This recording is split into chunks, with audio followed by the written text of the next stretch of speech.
आप सभी को नमस्कार बच्चों।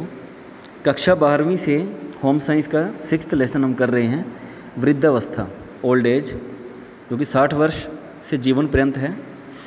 आजकल हम देखते हैं कि जो बुज़ुर्ग हैं वो घर का महत्वपूर्ण अंग माने जाते हैं और पुराने समय में उन्होंने देखा है कि वो संयुक्त परिवार में रहे हुए हैं। संयुक्त परिवार का अर्थ है एक व्यक्ति के मान लो 5 बच्चे हैं, 5 बेटे हैं, तो 5 बहुएं हैं, उनके आगे बच्चे हैं, तो पूरा परिवार एक ही छत के नीचे रह रहा है, तो उसको बोला जाता है संयुक्त परिवार। लेकिन आजकल क्या है, घर में अगर 2 बच्चे हैं तो दोनों ही शादी के बाद अलग अलग हो गए और अपना अपना घर बना ले, तो उसको बोला जाता है एकल परिवार। तो संयुक्त परिवार से एकल परिवार में जाने के कारण बच्चे भी मानसिक तौर पर काफ़ी ज़्यादा ग्रस्त हुए हैं। जैसे बड़ा परिवार होता था तो छोटे बच्चे को, रोते हुए को कोई भी उठा लेता था, गली में खिलाने के लिए चला जाता था, उसको खेलने के लिए ले जाता। लेकिन एकल परिवार में मियाँ बीवी दोनों काम पे लगे हैं तो बच्चों की संभाल भी अच्छे तरीके से नहीं हो पाती। वृद्धों को हम 3 तरह से देख सकते हैं। वृद्ध जो अपने प्रति जागरूक हैं, जो शीले हैं, वो कभी भी युवाओं के ऊपर बोझ नहीं बनते। जो बुजुर्ग अच्छे सामंजस्य वाले हैं, एडजस्टमेंट कर लेते हैं, उनको भी जीवन प्रबंध में कभी कठिनाई नहीं आती। निर्भर वृद्ध, ये वो वृद्ध हैं जो शारीरिक रूप से और मानसिक रूप से कमज़ोर होते हैं। इनको दूसरों पर निर्भर रहना पड़ता है, जिसके कारण वो मानसिक रूप से दुख और असंतुष्ट महसूस करते हैं। WHO ने भी कहा है कि वृद्ध लोगों की शारीरिक गतिविधियां स्वास्थ्य व पोषण से संबंधित अंतर्राष्ट्रीय योजनाओं को बनाने के लिए प्रेरित करना चाहिए, क्योंकि वृद्धावस्था में बीमारियां होने पर सरकार और आर्थिक व स्वास्थ्य सुविधाएं मुहैया करना जरूरी हो जाते हैं। इसलिए इनको वरिष्ठ नागरिकों को खुशहाल बना सके, उनके लिए योजनाएं भी बनती हैं। वृद्धावस्था में होने वाले परिवर्तन, शारीरिक परिवर्तन होते हैं, चेहरे पर परिवर्तन साफ दिखता है, व्यक्ति देखने वाले महसूस कर लेते हैं, उसकी उदासी साफ दिखती है, बाल सफ़ेद होते हैं, चेहरे पर झुर्रियाँ आ जाती हैं, कार्य करने की क्षमता कम हो जाती है। तो कई बार उन्हें ठेस भी पहुंचती है और निराशा भी होती है, परिवार के सदस्य उनको अगर अच्छे तरीके से ना देख पाएँ तो। दूसरे उन्हें परिवर्तन होते हैं फिजियोलॉजिकल परिवर्तन, दांतों का गिरना, उम्र के हिसाब से दांत उनका साथ छोड़ जाते हैं, तो कई पोषक तत्व जैसे विटामिन C, कैल्शियम की कमी, इनसे दांतों का सड़ना टूटना आरंभ हो जाता है। मांसपेशियों, नाड़ियों का आपसी तालमेल बिगड़ना शुरू हो जाता है उम्र के हिसाब से विटामिन B, C की कमी के कारण।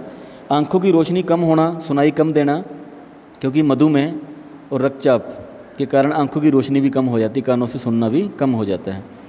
पाचन संस्थान में गड़बड़ी होती है, रेशेयुक्त भोजन नहीं खा पाते, इसलिए गैस बनती है। हृदय व धमनियों में भी परिवर्तन आता है उम्र के हिसाब से। डॉक्टरी चेकअप से समस्या का समाधान काफ़ी हद तक हो भी जाता है।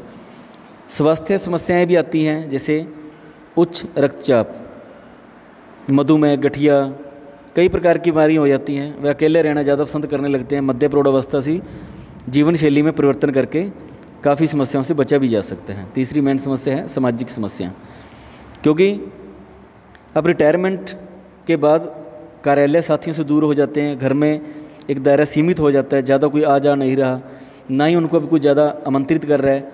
दोस्त रिश्तेदार आते तो उनसे मिलना कम पसंद करते हैं बुजुर्गों से, तो इन आयोजनों के लिए भी उनको प्रोत्साहित करना चाहिए। पारिवारिक संबंध और समस्याएं, अब परिवार में कैसी कठिनाइयाँ आ रही हैं, माता पिता जो वृद्ध हैं वो अपना उत्तरदायित्व कैसे निभा पाते हैं, स्त्रियाँ घर के कामकाज में, पोते पोतियाँ अपनी पढ़ाई में, काम में, व्यवसाय में बिजी हो जाते हैं, तो पुरुष को घर बैठे बैठे समय निकालना बड़ा मुश्किल होता है। तो बैठे बैठे वो नेगेटिविटी ज़्यादा उसके अंदर फैलती है। कुछ समय पहले भी इस घर के मालिक थे, परंतु आज उसको ये लगता है मनोवैज्ञानिक रूप से कि आज उसे कोई नहीं पूछ रहा। संवेगात्मक परिवर्तन भी होते हैं, अपने आप संवेगों का, इमोशंस का उसके अंदर जागना, अकेलापन महसूस करना, क्रोधित होना, दुखी होना, निराश होना कि मुझे किसी काम के लिए कोई घर में बैठे पूछ ही नहीं रहा, जबकि पहले हर बात बुजुर्ग से पूछ कर की जाती थी। लेकिन धीरे धीरे वो अपने हम उम्र के लोगों के साथ मृत्यु को प्राप्त हो जाता है। उसे असुरक्षा की भावना लगती है, घर में अकेला महसूस करता है, शारीरिक क्षमता उसकी कम हो जाती है। छठा है आर्थिक परिवर्तन। आर्थिक परिवर्तन, क्योंकि जब वो काम कर रहा है, कमा रहा है, उसके पास पैसा होता है, रिटायरमेंट मिलते ही जो पैसे आते हैं अक्सर वो बच्चों को दे दिए जाते हैं, बच्चों द्वारा मांग लिए जाते हैं, पैसा बची हुई जिम्मेवारी को पूरा करने में लग जाता है।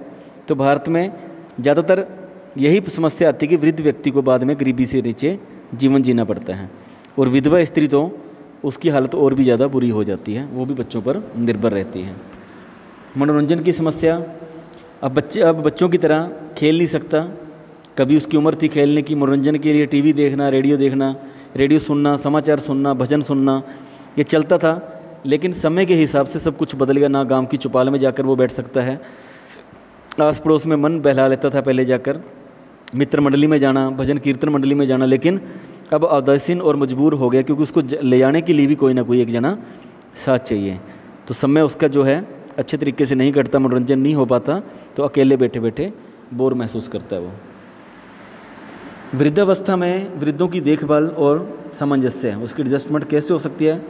पोषण स्वास्थ्य का ध्यान रखना चाहिए, आर्थिक सुरक्षा, सरकार को ऐसी योजनाएं बनानी चाहिए कि रिटायरमेंट पर उनको अच्छा पैसा मिले, सामाजिक सहयोग मिलना चाहिए घर से भी और समाज से भी, आवास और वातावरण साफ़ सुथरा देना चाहिए ताकि बुजुर्ग स्वस्थ रह सकें, उपभोक्ता सुरक्षा उनको मिलनी चाहिए ताकि कोई उनके साथ धोखा ना कर सके, रिसर्च और शिक्षा, वृद्ध व्यक्ति को जो उच्च शिक्षित हों अनुसंधान की सुविधाएं दी जानी चाहिए ताकि वो अपना अनुभव समाज के लोगों को भी दे सकें। तो इसके काफ़ी बेनिफिट्स भी मिलते हैं, जैसे समाज में एक ऐसी कमेटी गठित करना जिसका लाभ आने वाली युवा पीढ़ियों को मिले, युवा पीढ़ियों को बताया जाए कि संयुक्त परिवार के क्या फ़ायदे हैं, परिवार के सदस्यों को समझना चाहिए कि युवा पीढ़ी के सामंजस्य बिठाने के लिए क्या प्रयत्न करना चाहिए, बुजुर्गों को किस प्रकार से घर में सहायता देनी चाहिए, किस प्रकार से उनको आदर सत्कार देना चाहिए। इसके लिए अगर युवा पीढ़ी को मोटिवेट किया जाएगा, उनको समझाया जाएगा, तो आने वाली पीढ़ियाँ भी इसका अनुसरण करेंगी। सरकारी गैर सरकारी संगठनों को भी वृद्धाश्रम बनाने के लिए प्रयत्न करता रहना चाहिए, जो अकेले रह गए, जिनका कोई सहारा नहीं है, तो उनकी देखभाल के लिए अच्छा जीवन व्यतीत हो सके। लेकिन हम देखते हैं कि समाज के अंदर बहुत अच्छे पढ़े लिखे लोग जो काफ़ी धन है, वो भी अपने पीछा छुड़वाने के लिए माता पिता को जानबूझ के वृद्धाश्रम में छोड़ के आते हैं, जो कि महापाप करते हैं। क्रोध का प्रबंधन, क्रोध के कारण होते हैं कि उनको जो लगता है वो गलत हुआ है, उनके साथ धोखाधड़ी हुई है, उनके मन को ठेस लगना, अपमान महसूस करना, नज़रअंदाज किया जाना, उनको गलत समझना, असफलता और असंतुष्टि समझना, जीवन साथी या घर के प्रिय सदस्यों को खो जाना, तो ये इसके क्रोध के कारण हो जाते हैं बुजुर्गों के।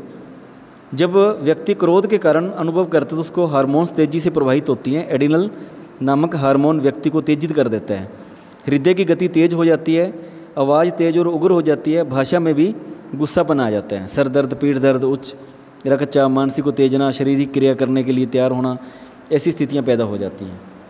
तो बार बार ऐसा करने से वो आंतरिक रूप से अस्थायी तौर पर, स्थायी तौर पर आंतरिक शारीरिक व मनोवैज्ञानिक क्षति उसको पहुंचती है।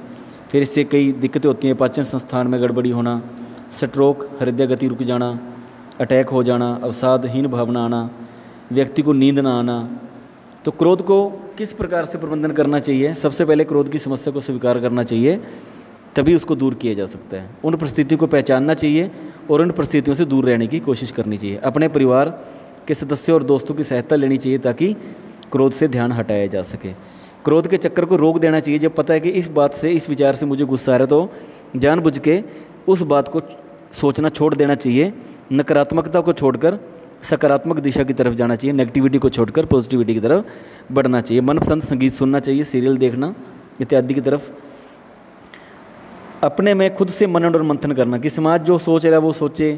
परिस्थिति का विश्लेषण करना चाहिए, अपने नज़रिए से देखना चाहिए कि जो हम कर रहे हैं वो ठीक है, लेकिन हम ऐसा भी ना करें जो समाज के लिए गलत हो। परिस्थिति को व्यंग्यात्मक पहलू से देखना। वृद्ध व्यक्ति को, लोगों को चाहिए कि परिस्थिति को व्यंग्यात्मक पहलू से देखें। आप कुछ कर सकते हैं या नहीं कर सकते, लेकिन विवस्था में मुस्कुराकर सब कुछ ईश्वर पर छोड़ देना भी बेहतर होता है, क्योंकि एक बार कुछ मुंह से गलत निकलेगा, आगे से गलत निकलेगा तो और ज़्यादा क्लेश वहाँ पर बढ़ जाएगा। तो व्यंग्यात्मक पहलू से भी उसको देखकर नकारा जा सकता है और भुलाया भी जा सकता है और अपनाया भी जा सकता है। पूरी नींद लेनी चाहिए, हल्की फुल्की कसरत करनी चाहिए ताकि नींद अच्छे तरीके से आए।